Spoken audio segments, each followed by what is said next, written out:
Hi! In front of me is T-Mobile phone 6 Pro, and today I would like to show you how you can rename it. Begin with opening settings.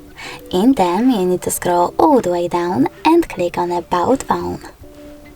Now select device name and type in wherever you wish to. I will go with Pumpkin.